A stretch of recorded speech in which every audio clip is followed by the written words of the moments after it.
O outro projeto que eu queria destacar é o Voto Legal, uma plataforma de financiamento eleitoral que nós idealizamos em conjunto com o Movimento contra a Corrupção Eleitoral, mais conhecido como os criadores do Ficha Limpa. Em 2016, a gente tinha como objetivo desenvolver uma plataforma piloto para 10, 15 candidatos que, por exemplo, quisessem atuar dentro de uma plataforma, abrir todas as suas contas de campanha, ou seja, suas planilhas, colocar todos esses dados abertos de maneira geral, realizar enquetes para receber doação. A gente era o primeiro ano onde as campanhas eleitorais no Brasil não podiam receber mais doação de pessoa jurídica. Então, essa era uma resposta de criar algo em que a população, os cidadãos pudessem também pudessem atuar e construir também, e também financeiramente colaborar com pequenos valores em campanhas eleitorais. A tese basicamente é o seguinte: uma campanha eleitoral parece que sempre é uma caixa preta, ninguém sabe o que acontece, de onde vem o dinheiro.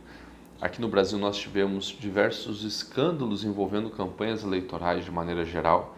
Então o objetivo do projeto do Voto Legal era levar principalmente mais confiança para os cidadãos que queriam apoiar uma campanha eleitoral, por exemplo. E como que você leva confiança? Você leva com dados, você mostra sua meta, você mostra por que você quer aquele dinheiro. Você vai criar um compromisso com muito mais pessoas com relação a isso. E isso é algo super interessante.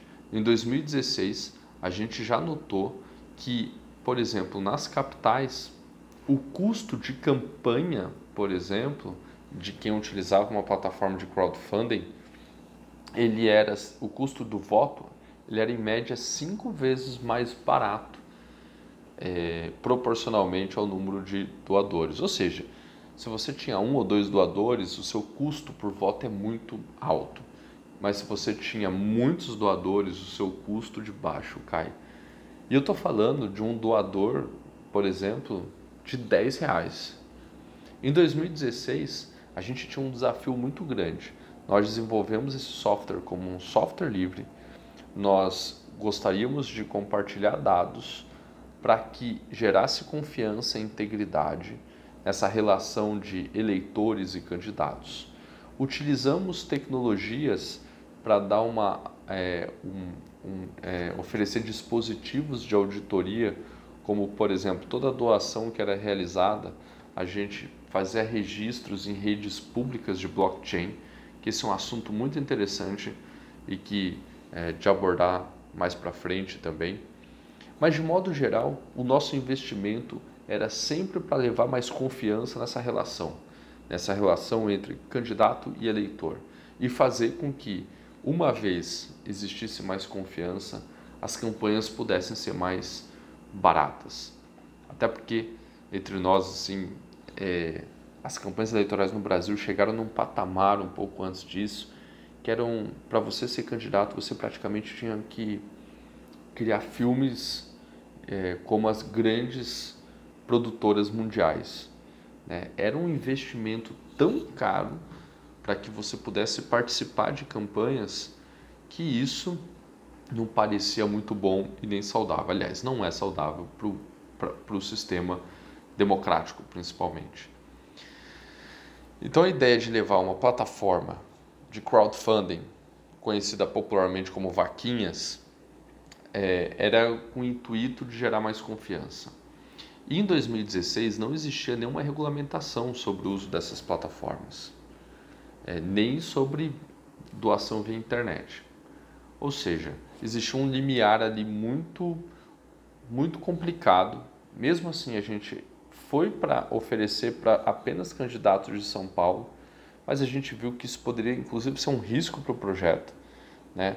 Como se a gente estivesse criando um projeto só para alguns, ou seja, poderia até configurar uma doação de uma organização para campanhas eleitorais, então a gente não poderia excluir. Então a gente abriu para que qualquer um pudesse utilizar o software. Então a gente não era o intermediário, a gente era o desenvolvedor do software, a gente cedia o software em 2016 e dava as orientações para que as campanhas pudessem fazer o contrato direto com as operadoras financeiras. De tal maneira que quando a gente colocou esse projeto no ar, a gente teve mais de 800 cadastros e a gente teve naquele ano 130 candidaturas que utilizaram a plataforma. E foi muito interessante porque a gente aprendeu questões fundamentais da relação de confiança de eleitores e candidatos. A transparência é uma chave muito forte de não só baratear as campanhas, mas de poder construir campanhas realmente mais inovadoras e que tornaria a relação do eleitor mais permanente, não só no momento do voto. O que eu estou querendo dizer com isso? Aí é uma crença minha, a gente não tem dado ainda o suficiente para isso, mas é um pouco da nossa experiência. Quando a gente vê que uma pessoa doa R$10, um valor mínimo para uma campanha, essa pessoa acompanha muito mais esse representante, caso eleito, posteriormente. E isso são de relatos que nós já temos no Voto Legal, dos doadores eleitores, como eles são muito mais presentes no dia a dia dos mandatos, por exemplo. Então essa construção dessa relação é muito interessante. E o que mais nos deixou feliz, como não existia nenhuma regulamentação em 2016, e foi um projeto que acabou tendo uma repercussão na mídia muito alta, acabou tendo resultados interessantíssimos, democracias em todo o mundo vêm também permitindo esse tipo de financiamento online e digital e transparente, e algo que é muito interessante. Por exemplo, quando alguém fazia uma doação já em 2016, aquela doação automaticamente já estava transparente para qualquer um, ou seja, você já estava abrindo toda a sua planilha de doação para o público no geral. Esse projeto acabou inspirando a resolução eleitoral de 2017. Em 2018 a gente já tinha quase cerca de 50 plataformas homologadas no TSE, ou seja, não só foi regulamentado o uso desse tipo de dispositivo, como foi aberto para que o mercado pudesse criar diversos modelos de negócio, diversas maneiras de desenvolver uma plataforma como essa, e o mercado, digamos assim, eleitoral, ele foi conduzido pelo Tribunal Superior Eleitoral numa resolução muito interessante, porque ela vinha com princípios como, por exemplo, transparência. Se você quer arrecadar via internet, você tem que fazer a transparência em tempo real de todos os seus doadores. Por quê? Porque assim todo mundo pode fiscalizar e participar melhor. O que a gente precisa é de uma relação de mais confiança. Esse projeto foi tão interessante que, por exemplo, ele ganhou um dos maiores prêmios de inovação do direito no Brasil, que é o Prêmio Inovare. E isso também fez, de certo modo, nós pudéssemos não só oferecer um software de tecnologia cívica que pudesse empoderar eleitores dentro de uma campanha eleitoral, mas também começar a oferecer dados sobre isso. Apesar que ainda muita gente vem comentando que é insignificante, por exemplo, e às vezes eu também fico relutante assim, sobre isso, eu tento refletir, mas será que isso gera um impacto no sistema, nós termos tantos doadores nas eleições, mas que no final do dia isso pode não representar proporcionalmente tanto volume financeiro de doação? A gente teve, por exemplo, em 2020, mais de 2 bilhões de reais distribuído pelos partidos com origem de fundos públicos para as campanhas eleitorais.